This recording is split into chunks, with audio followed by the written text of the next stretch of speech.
So today I'm going to just increase the series of spectrophotometer what I have taken the class in last scenario.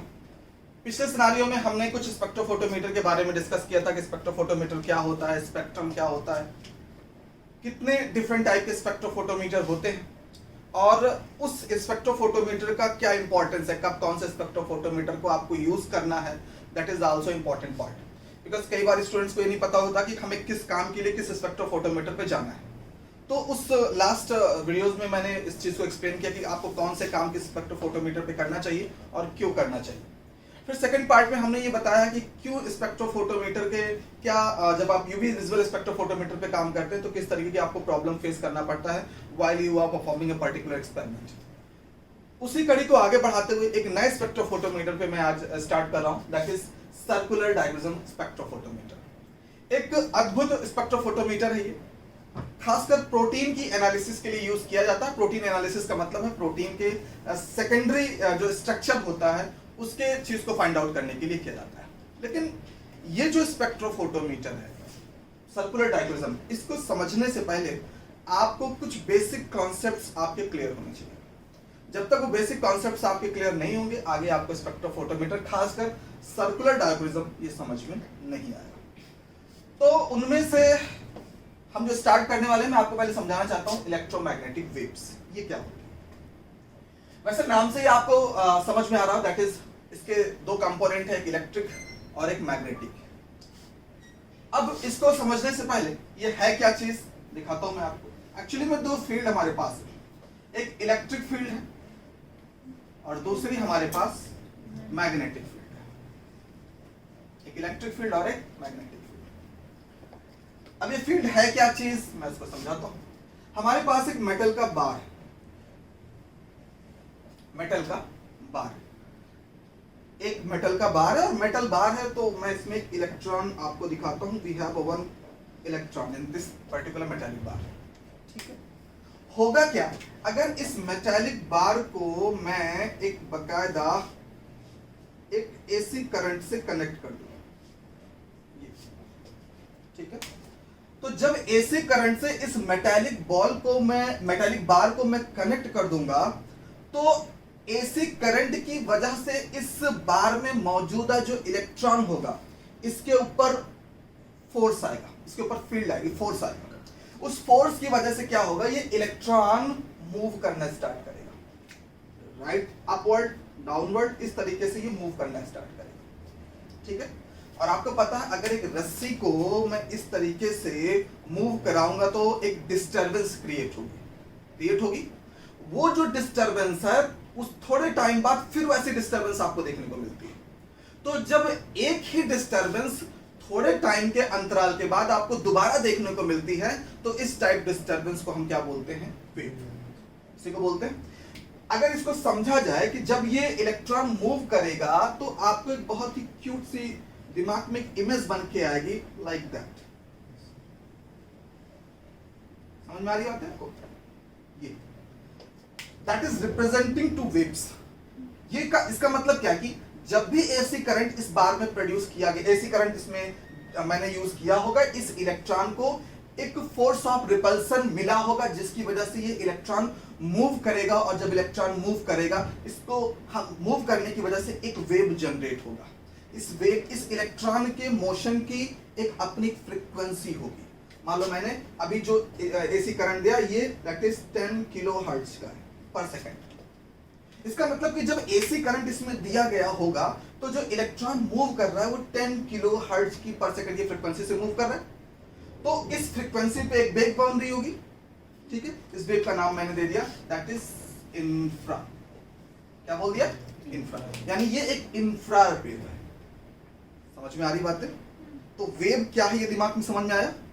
So what would happen when you are just going to introduce the AC current in particular metallic bar? The electron which is present in the metallic bar that will start to oscillate a particular area. When the electron will oscillate a particular area, there will be some respective frequency of oscillation. And suppose it is frequency 10 kilohertz per second, it will generate a particular wave. That is the disturbance. and I'm giving the name to this wave is infrared.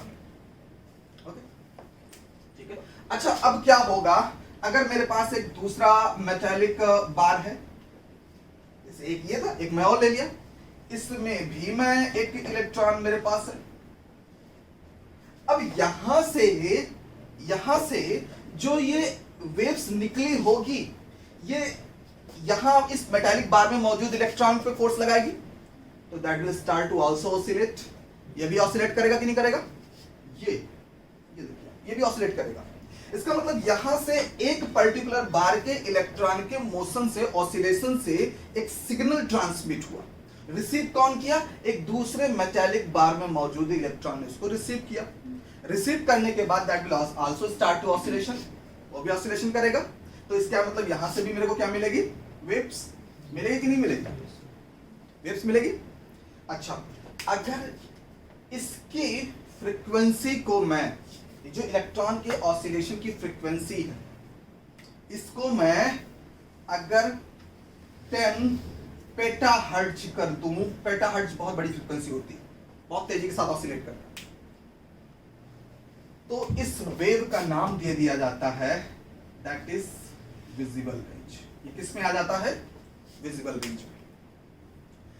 आपने देखा होगा कि कभी कभार हम अगर किसी particular bar में हाई एसी करंट की अगर लाइट्स में इंट्रोड्यूस करते हैं, तो कई मटेरियल ऐसे होते हैं जो फ्लोरेसेंस निकालते हैं ना, जलना चालू करते हैं. जैसे फॉर एग्जांपल मैं बल्ब की बात कर लूं, है ना? अभी बल्ब में एसी करंट आएगा तो जलना चालू किया होगा. इसका मतलब इससे जो फिलामेंट होगा, उसमें मौजूद जो इलेक्ट्रॉन होगा, उनकी फ्रीक्वेंसी ये नहीं होगी, ये होगी. समझ में आ गई बात है? और जब इस फ्रीक्वेंसी में इलेक्ट्रॉन का ऑसिलेशन होगा तो वो लाइट की स्पीड से चलते हैं, and that is also known as light. इसको क्या बोल दिया जाता है? लाइट. तो लाइट क्या है? एक्चुअली में वेव है. ये वेव है, लेकिन कोई छोटे मोटे वेव नहीं. हाई फ्रीक्वेंसी ऑसिलेशन में जब इलेक्ट्रॉन ऑसिलेट करता है, हाई फ्रीक्वेंसी से जब इलेक्ट्रॉन, लगभग 10 पेटाहर्ट्ज की फ्रीक्वेंसी से जब इलेक्ट्रॉन किसी भी पर्टिकुलर एरिया में ऑसिलेशन करता है, तो वहां से जो वेव्स बनती हैं वो लाइट वेव्स होती है. समझ में आ गई बात है? और आपने बचपन में फिजिक्स में पढ़ा भी है कि लाइट के दो फॉर्म, एक इलेक्ट्रिक फॉर्म भी होता है और दूसरा, यानी ये दो फील्ड क्रिएट होती है.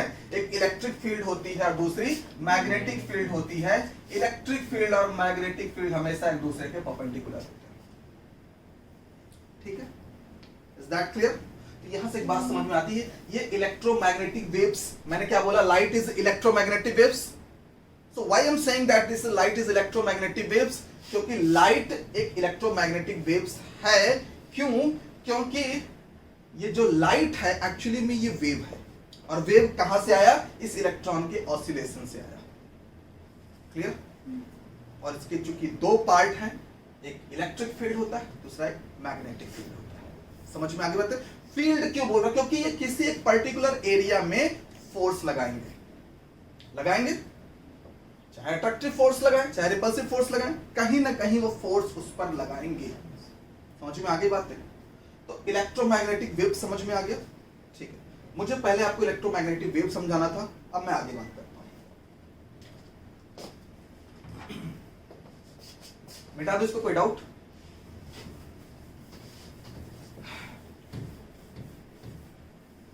तो यहां तक बात समझ में आई कि लाइट वेव की फॉर्म में होती है, और जो वेव होती है वो इलेक्ट्रोमैग्नेटिक वेव्स होती है. इसके दो कंपोनेंट है, इलेक्ट्रिक फील्ड वाला और एक मैग्नेटिक. इसको दो वेक्टर फॉर्म में दिखाया था, इलेक्ट्रिक फील्ड का वेक्टर और मैग्नेटिक फील्ड का वेक्टर. अब अगर मैं इसको समराइज करूं तो सपोज दैट मेरे पास एक बल्ब है, एसी बल्ब है, इसमें इसका एक फिलामेंट लगा होगा. ठीक है? मैं इसमें एक एसी करंट इंट्रोड्यूस करता हूं. तो जब मैं इसमें एसी करंट इंट्रोड्यूस करूंगा तो इसमें मौजूदा जो इलेक्ट्रॉन होगा that will start to oscillate करेगा. तो इसमें से क्या निकलेंगी? वेव्स निकलेंगी. वेव्स एक डायरेक्शन में थोड़ी निकलेंगी, कुछ वर्टिकल जाएंगी तो कुछ हॉरिजॉन्टल जाएंगी, है ना? अलग अलग डायरेक्शन में निकलेंगी, नहीं निकलेंगी?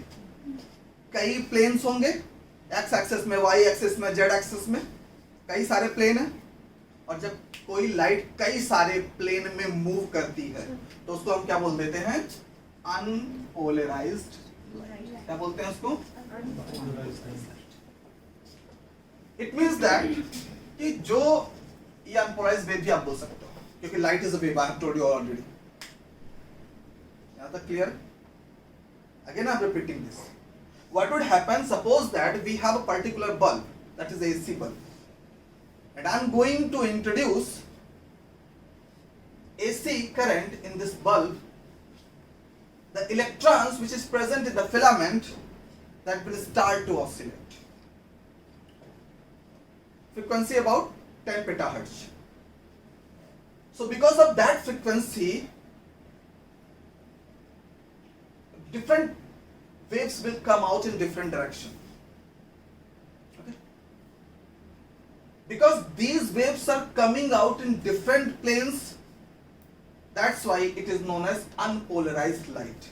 यानी एक बल्ब से जब आप रोशनी देखते हो तो वो unpolarized light का नतीजा होता है।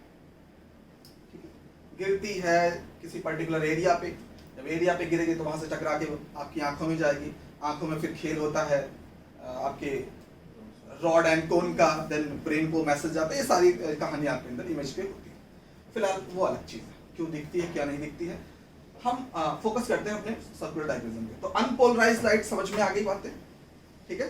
अच्छा, ये जो वेव्स निकल रही होंगी, इनमें से अगर मैं बोलूं सारी की सारी वेव्स एक ही प्लेन में चले, यानी एक ही प्लेन में चलेंगी, केवल x डायरेक्शन में चलें या केवल y डायरेक्शन में चलें या केवल z डायरेक्शन, एक पर्टिकुलर एंगल में चलना चालू कर दे, सब एक ही डायरेक्शन में, एक ही प्लेन में, तो इसका नाम क्या दे दिया जाता है? Polarized light. ठीक है, क्या दे देते हैं इसको? Polarized light. Circular dichroism totally based है पोलराइज्ड लाइट पर, अनपोलराइज्ड लाइट पर बेस्ड नहीं है। और केवल सर्कुलर डायप्रिज्म क्या, मैक्सिमम स्पेक्ट्रोफोटोमीटर जो है वो सब के सब पोलराइज्ड लाइट पे ही काम करती हैं, अनपोलराइज्ड लाइट पे काम नहीं करती। समझ में आ गई बातें? तो सर्कुलर डायप्रिज्म अगर सीखना है तो पहले मुझे समझना होगा ये पोलराइज्ड लाइट बनती कैसे, ठीक है। और अनपोलराइज्ड लाइट को पोलराइज्ड में कन्वर्ट करने के लिए हमें जरूरत होती है पोलराइजर की। किसकी होती है जरूरत? पोलराइजर। ठीक है, तो आइए दिखाते हैं किस तरीके से एक अनपोलराइज्ड लाइट पोलराइजेशन में कन्वर्ट होगी। ठीक है,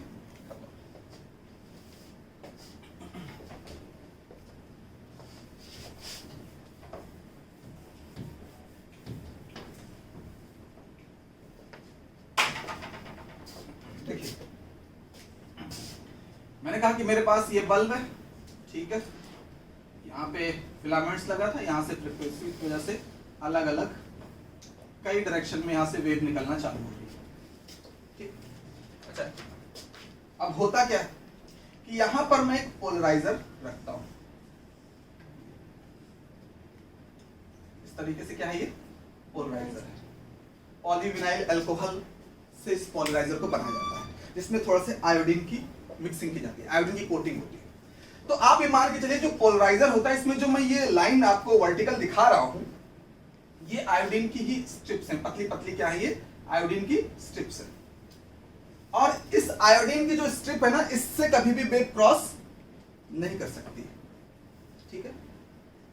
और एक आयोडीन की स्ट्रिप से दूसरे आयोडीन की स्ट्रिप के बीच एक स्पेस होगा, लाइट वहां से पास होगी। क्लियर? अब व्हाट वुड हैपन नाउ कि जब यहां से वेव निकल रही होगी अलग अलग डायरेक्शन में, तो इस पर्टिकुलर पोलराइजर में जो ये आयोडीन की स्ट्रिप है, ये कुछ लाइट को अवरोध करेगी, बाहर जाने से रोकेगी, यानी इस एक डायरेक्शन से नेक्स्ट डायरेक्शन में जाने से रोकेगी। ठीक है, जो पर्टिकुलर प्रोपेगेटिंग लाइट, जो एक पर्टिकुलर डायरेक्शन में प्रोपेगेट हो रही है लाइट, अगर इसके परपेंडिकुलर जा रही होगी, किसके? स्ट्रिप के परपेंडिकुलर, तो वो उसको रोक लेगा। ठीक है, एक यानी एक लाइट आपकी स्ट्रिप ऐसे ही ऐसे जा रही तो रोकेगी, लेकिन कुछ लाइट जो इसके परपेंडिकुलर नहीं होंगे, वो लाइट पास हो जाएंगे, और जब पास हो जाएंगे तो वो एक ही प्लेन में मूव करेंगे। ठीक है, तो अभी तो क्या थे, अलग अलग डायरेक्शन में लाइट आ रही थी, बाद में हमने पोलराइजर रखा, तो पोलराइजर में मौजूद जो आयोडीन की स्ट्रिप्स थी वो कुछ को रोकी कुछ को जाने दे रही थी। जिनको जाने दे रही थी उनका एक पर्टिकुलर एंगल था, उस एंगल पे लाइट आपकी मूव करना स्टार्ट करती है। अब इनका एक पर्टिकुलर एंगल पे ही जब मूव कर रहे हैं तो एक पर्टिकुलर प्लेन में ही तो मूव करेंगे, and that is known as polarised light. ये कौन सी लाइट हो गई? Polarised light. इसका मतलब if you want to convert unpolarized light toward the polarized, we'll have to use a particular plate that is known as polarizer, which is made up of polyvinyl alcohol in which the doping of iodines occur. And these iodine doping, the strips of iodine have tendency to stop the some light, and remaining lights will come out space which is present between two iodine strips and at a particular angle, at a particular plane. That's why that is known as polarized light. PVC है polyvinyl alcohol. PVC भी एक chemical compound है, polyvinyl alcohol भी use हम करते हैं। Iodine अलग अलग पोलराइजर जो होते हैं अलग अलग चीजों के डिजाइन किए जाते हैं। ठीक है, ओके, आगे देखते हैं। अब हमारे पास क्या है? ये पोलराइज्ड लाइट। अच्छा, एक पर्टिकुलर प्लेन में है तो इसको हम क्या नाम दे देते हैं? That is plane polarised light. ठीक है, यहां तक किसी को कोई डाउट नहीं? ठीक, यहां से जब मैं लाइट इस पोलराइजर के थ्रू पास कर रहा था तो मैंने कहा एक पर्टिकुलर एंगल पे ही जा करके लाइट आपकी मूव करना स्टार्ट करेगी, इसको मैंने पोलराइज्ड लाइट बोला। लेकिन सर्कुलर डायग्राम में ना जिस लाइट की मुझे जरूरत है वो कैसी होनी चाहिए? सर्कुलरली पोलराइज्ड होनी चाहिए। कैसी होनी चाहिए? सर्कुलर। मुझे प्लेन पोलराइज तो है मगर कैसा पोलराइजेशन होना चाहिए इसमें? सर्कुलर। ठीक है, तो उसमें ऐसा किया जाता है कि इसी पोलराइजर को, जो मेरे पास पोलराइजर होता है, इस पर इस लाइट को जो अनपोलराइज्ड होती है इस तरीके से गिराया जाता है कि वो लगभग 45 डिग्री के एंगल पर गिरे। किस पे गिरे? 45। पोलराइजर जो हमारा है उस पर जो अनपोलराइज्ड लाइट है लगभग उसको 45 डिग्री पर हम उस पर गिराते हैं। तो इस तरीके से जो अनपोलराइज्ड लाइट जब इस एंगल पे गिरती है तो उसमें जो हमारी वेव्स होती हैं वो कैसे मूव करना स्टार्ट होती हैं? सर्कुलर। ठीक है, हम इसी एंगल को और बदलेंगे तो कुछ और तरीके की लाइट निकली, जैसे एलिप्स वगैरह निकलना चालू होती है। ठीक है, फिलहाल किस पर्टिकुलर एंगल पे आप इस अनपोलराइज्ड लाइट को पोलराइजर पे गिराते हो उसके बाद जो पोलराइज्ड लाइट बनती है वो अपना एक पर्टिकुलर प्लेन होता है। अब यहां पर जो सर्कुलर पोलराइज्ड लाइट को हमने डेवलप कर लिया, समझ में आ गई बात है? इसी सर्कुलर पोलराइज्ड लाइट का यूज करेंगे हम कहां पर? That is circular diagram. Clear? यहां तक किसी को डाउट?